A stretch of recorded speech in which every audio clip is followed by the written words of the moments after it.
Good morning, sunshine. Welcome to the Cup of Curious podcast with Will, where we talk pop culture, music, movies, faith, and more. So grab your favorite overpriced caffeinated drink and join the conversation. This is the Cup of Curious podcast. You're on, Will. God bless you, family. Thank you once again for coming to the Cup of Curious podcast. Our second episode. I can't believe we made it.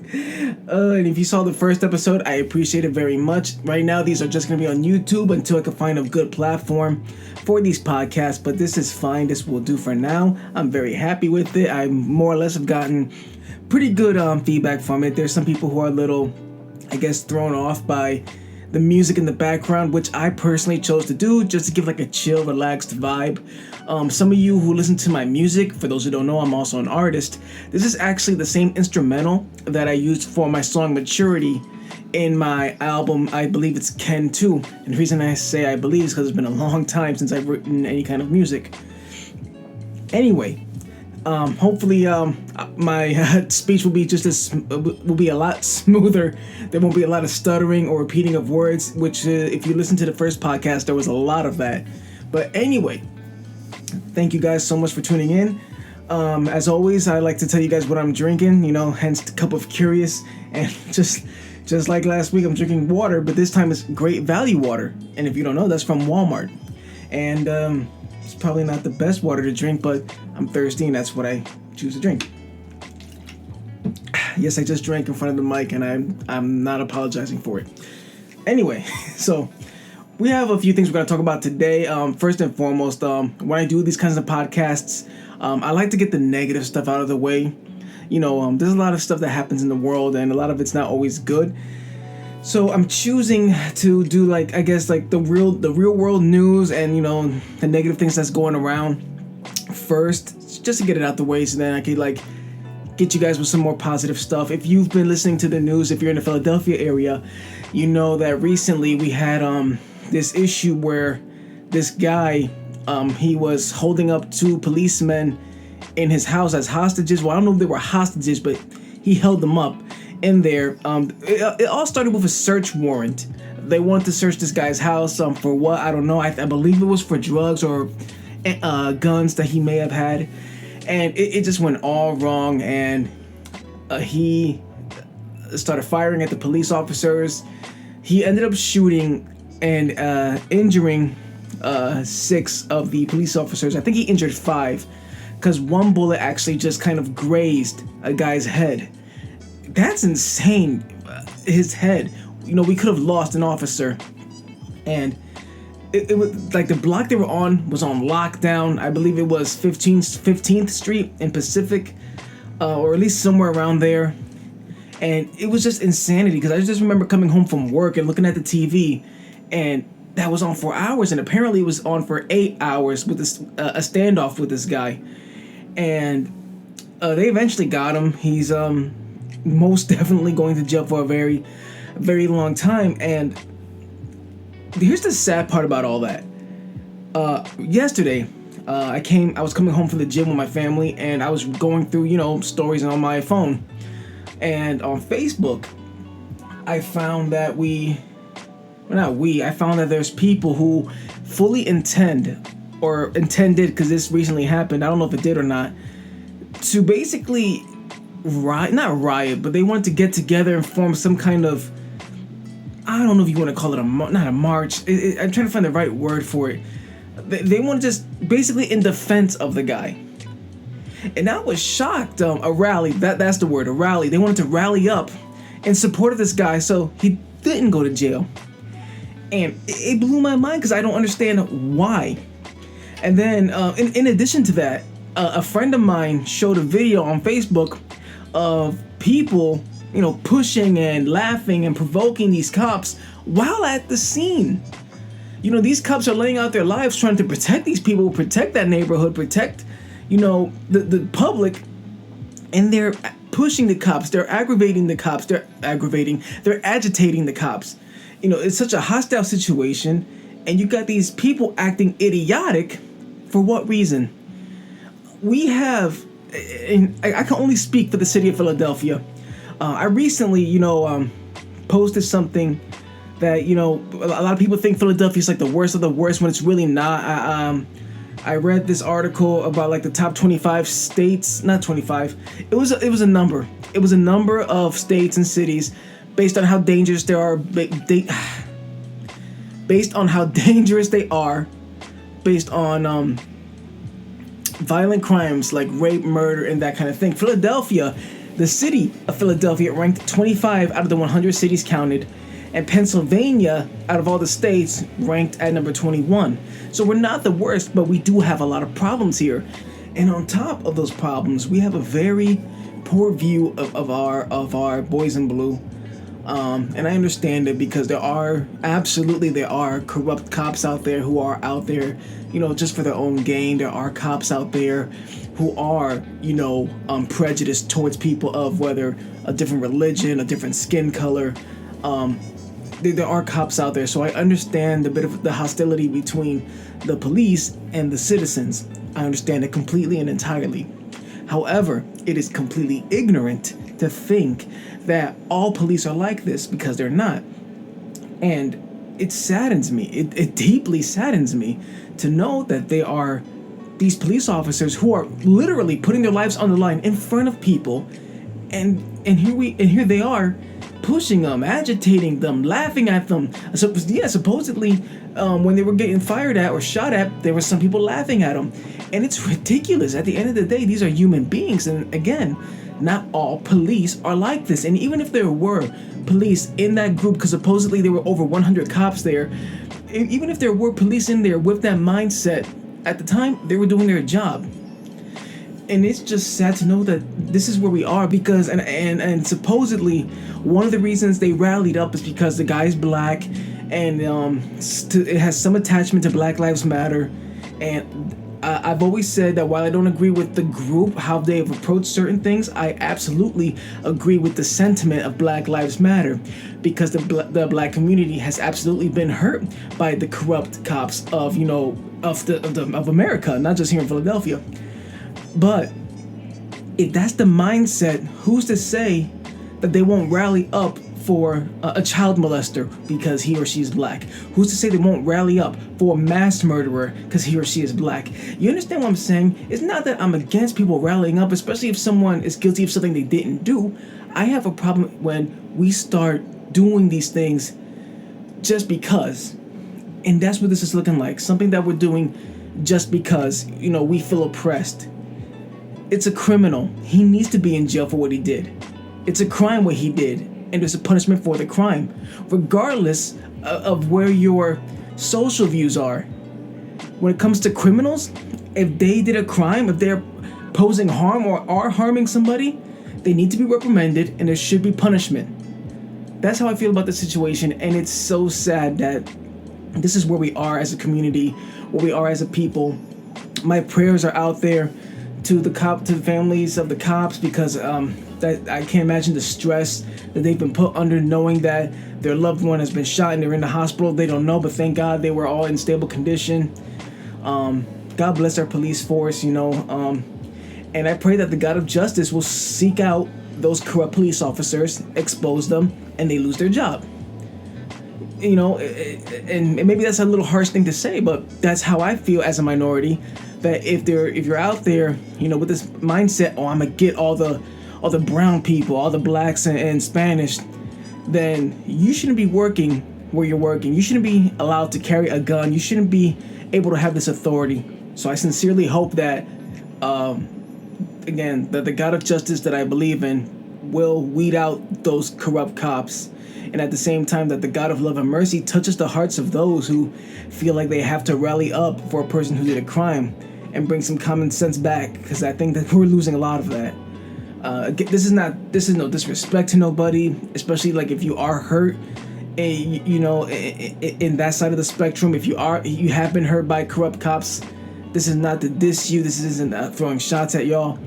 It's just that we need to be able to approach these things more calm, cool, and collected, because some of these corrupt cops, they're just waiting for us to act out a certain way, and we just have to be more strategic in how we approach these things. Not just the black community, but the Hispanic community, minorities. We have to be more strategic in how we approach these situations, and rallying up for murderers and criminals is certainly not the way to do it. On a lighter note, last week, I finally got to listen to Tori Kelly's new album, Inspired by True Events. If you haven't heard of Tori Kelly, she's a phenomenal artist. She does R&B, she does pop, she does gospel. She started off in YouTube, and she's just blown up with such a supportive fan base. And I got to listen to her new album last week. And just like in the last podcast where I rated Chance the Rapper's album and I rated NF's album, I rated Tori Kelly's album. I listened to all the tracks, and I found that my favorite tracks and they were all very good. She's a fantastic storyteller when it comes to her music. But my favorite songs were probably Pretty Fades, the 8th track on the album. She talks about wanting somebody who's gonna love her, when her looks go away, when she doesn't look good in makeup, how she looks first thing in the morning, because that's actually very biblical. Beauty fades, beauty is fleeting. I love that song. I rated that song a 5. And the other songs that I really, really enjoyed were the last two, Your Words and Before the Dawn. I think her vocals just shine on those last two tracks. And since Tori actually just released this album, I think she's just starting her tour dates, or at least she's going to announce them. She was here in Philly a couple of months ago for her, I believe it was for her gospel music she was doing, and that she was touring around. She was in Philly. I wanted to go. I didn't go. I'm definitely considering, if she comes back to Philadelphia, to most definitely see her. I've yet to actually go to those kind of concerts. What I mean by those kind of concerts is like, pop music, contemporary. I've always gone to rap or hip-hop concerts. I'm dying to go to a rock concert. But Tori Kelly's album is excellent. Overall, I rated the album 4 out of 5 because there were some songs for me personally that were a miss. But she's a great storyteller. Her vocals are phenomenal. She's as talented as she is beautiful, and she's married, so don't bother. But I encourage you guys, if you have time to listen to an entire album, relax, sit back, check out Tori Kelly's Inspired by True Events. It's definitely a album I'll consider a classic in the future. She's so talented, and she has the world in front of her. So, God bless Tori Kelly's music. Go check her out. Follow her on all her social media platforms. And again, listen to the album. It is excellent. And if she's coming to your city or town, go experience her music live and in person. I intend to do so because she is a godly, talented woman. And I can't, express enough how much of a talent she really is. So, check her out. Alright, now I want to talk about something that's been a part of my life since I was a kid, and probably in the life of every other kid, and that is professional wrestling. Whether it was WWE or WWF, WCW, ECW, TNA, Impact Wrestling, so on and so forth. I've been watching wrestling since I was a child. Like I said, I think the furthest I can recall watching wrestling was, let me not give an age, only because I don't think my age and the match that I can remember won't correlate. But the very first match I remember was Lex Luger taking on Mabel. Maybe he was King Mabel at the time. But ever since I've seen that first wrestling match, I was in love. And there was this thing going on, especially going into the Attitude Era of wrestling in the late 90s, that kind of snowballed from the beginning, and that is dark wrestlers who come across as evil or demonic in some sort of way, and of course you can't really mention a list without talking about The Undertaker. Everyone knows who The Undertaker is. Even if you watched a handful of wrestling matches, you at least know the name of The Undertaker. Big brooding guy from Death Valley, with his manager Paul Bearer, who used to always be by his side with the urn, and he would just be, oh yes, oh yes. Let me stop doing that, but you know who he is.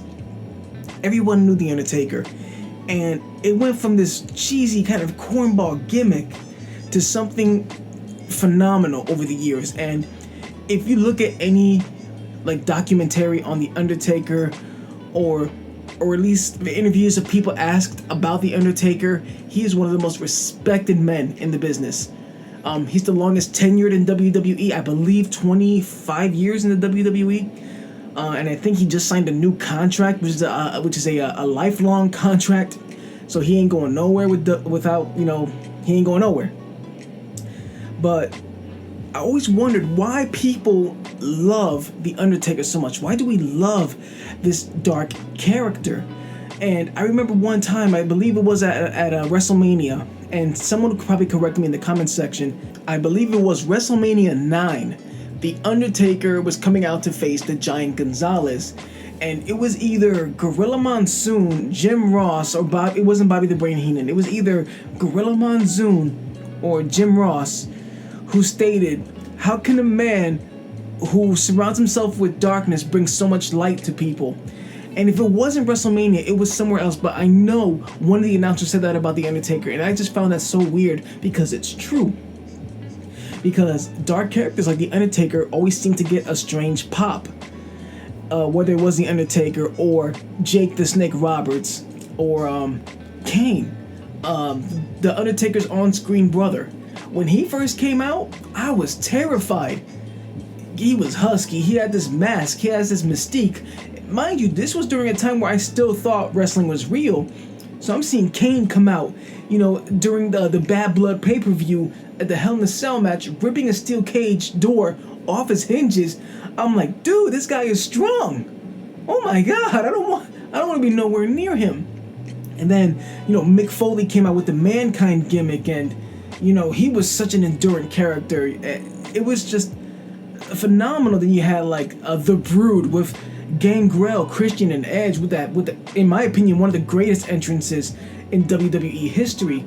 And then you had later down the line, you had Kevin Thorne in ECW. You had the Boogeyman in TNA Impact Wrestling. There's this woman named Rosemary. She has the nickname the Demon Assassin. She speaks not in the third person. She speaks instead of saying me or I, she says we, because I guess the gimmick is that she's infested with spirits or whatever. But for some bizarre reason, I do like that character. I like the Rosemary character. I think it's because you don't see a character like that too often on the women's roster in wrestling. And then you shoot back over to WWE. Now, Bray Wyatt, when he came out, he first started off as Husky Harris at NXT. Bray Wyatt originally, was like a cult leader. He was this weird, very charismatic cult leader. He had a way with words. And I think if I remember, he brought inspiration from Waylon Mercy, who was another WWE wrestler from Cape Fear. That was based off of Cape Fear, the movie. He played the part very well. Now, recently, Bray Wyatt came back, reinvented himself with this kind of like Dr. Jekyll, Mr. Hyde kind of thing going on. In one way, he's this children's program character, like a Steve from Blue's Clues. He hosts this show called Firefly Funhouse. Did I say Firefly Flun? Firefly Funhouse. And, he's talking to the kids like Steve would in Blue's Clues, and he interacts with puppets, but, there's dark tones to it. And then on the other side, the one that started this whole conversation to begin with was The Fiend, Bray's darker side. And when he came out at SummerSlam, he came out, with heavy metal music, a heavy metal version of his original song. He came out with this lantern. Bray used to always come out with a lantern, but this time his lantern was like a severed head of his old self. Now, the WWE actually censored that video later within the week, but when the lights turned back on and Bray was revealed with the Fiend mask and all that, he got a huge pop. And I believe they're gonna start treating Bray Wyatt, the Fiend character, like the Undertaker. They're gonna use him sparingly, not to, overuse him too much. But the question boils down to is, why do we love dark wrestlers so much? And I reached out to social media to see if anybody can give me some answers. And I was able to reach out to my friend Genesis, whose boyfriend Josh, who hosts another podcast. I believe he hosts a wrestling / MMA podcast He sent me his input very quickly. I'm hoping to work with him one day soon because I love wrestling just as much. But this is his input on dark wrestlers. What's going on, guys? Your boy Elroy here, aka Josh Prep Egina. Chances are, if you've ever heard this voice, it's been on the Your Boy Elroy MMA podcast or the Matt Madness Wrestling podcast. Thanks for asking this question. I would love to answer it. So, dark wrestlers. Let's talk about my experience with dark wrestlers. It stems back to, I've been a wrestling fan maybe since I was 2 years old, as far as I could remember, And honestly, when I was 2 years old, that's 1993, I was terrified. We're talking about The Undertaker. I just couldn't do it. He would come out and I would run to the room scared. That continued, even through the Kane era.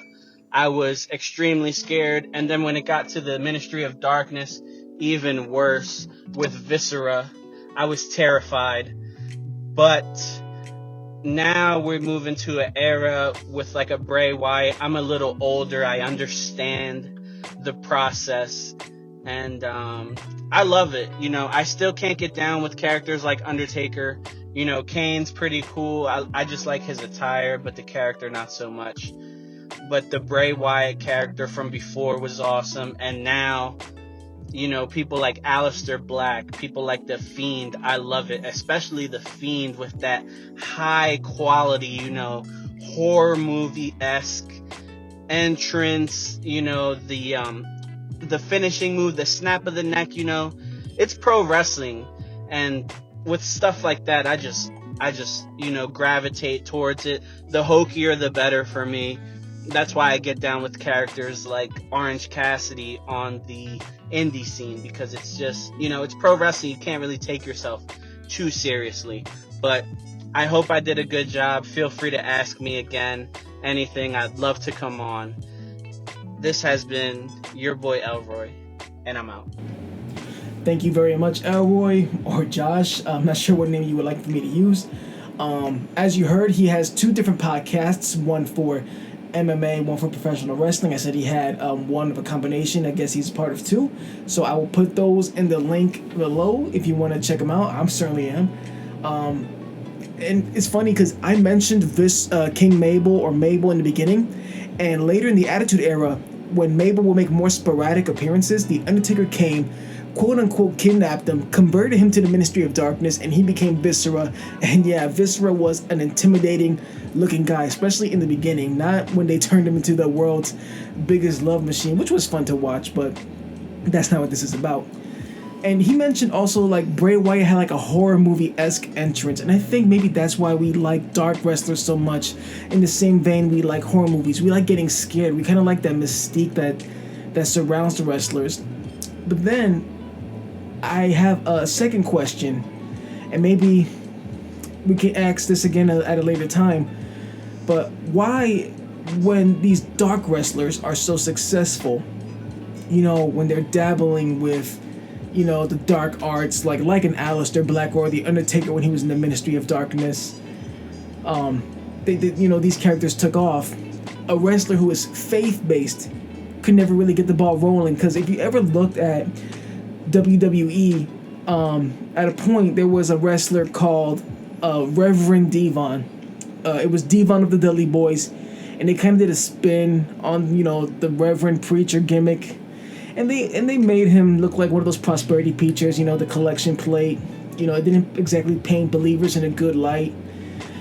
There was a wrestler named, I believe, Mordecai.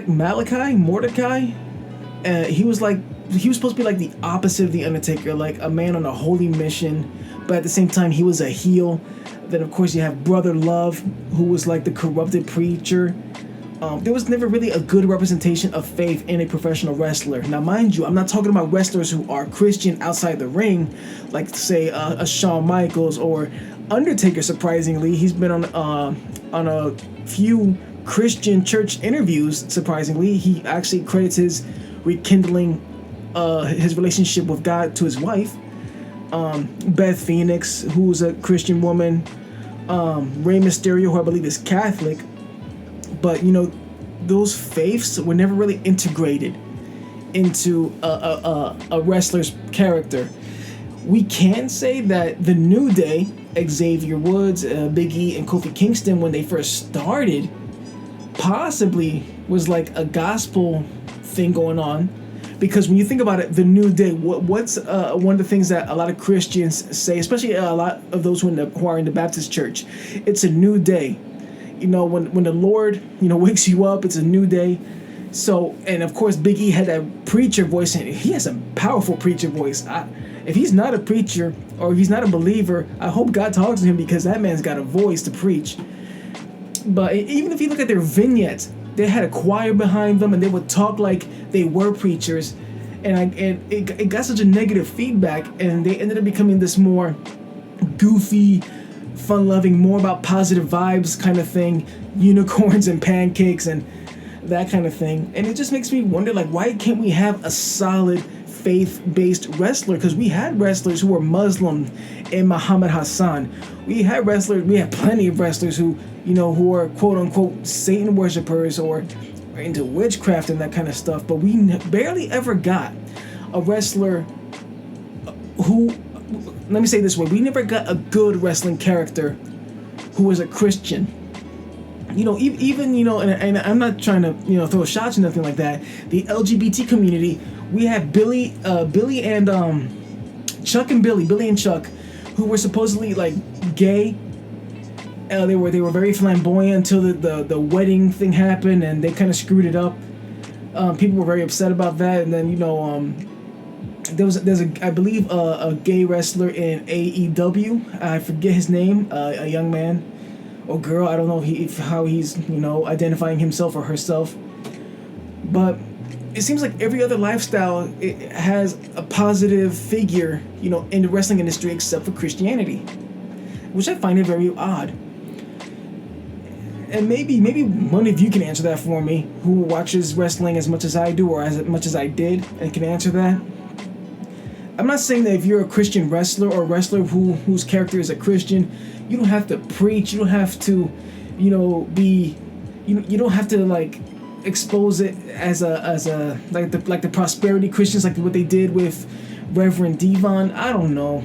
I just feel like there's not a proper representation of the people of the faith, which is sad in my opinion, because I think when you look at wrestlers like Shawn Michaels or Rey Mysterio, who have faith, shown outside, and Shawn Michaels has shown, his faith, in his attire, in his entrance when he would pray, and there was that whole Shawn Michaels and God versus Vince McMahon.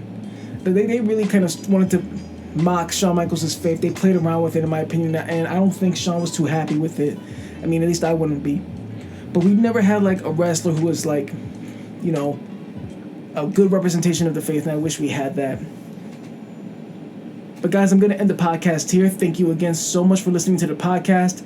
Again, check out Elroy's podcast, which I'm going to have linked downstairs, which I'm going to have linked in the comments section. And if you guys want to keep up with me, I do music. My Facebook and Instagram is Beware the Horseman. My Instagram is BTH_215. I also have a comedy channel called That's Really Funny, and I just started posting on my Facebook page. I just created a Facebook page for my comedy's comedy page. You see, this is why I need to rehearse more. So yes, I have a Facebook page and an Instagram page for my comedy channel called That's Really Funny, WILLY. That's Really Funny. And if you have a comment for me, obviously you can comment in YouTube's comment section, or if there's something you want to talk to me personally, or you want to say to me personally, something you want me to talk about, you can shoot me an email at CupOfCurious@gmail.com. God bless you guys. I love you. See you next time.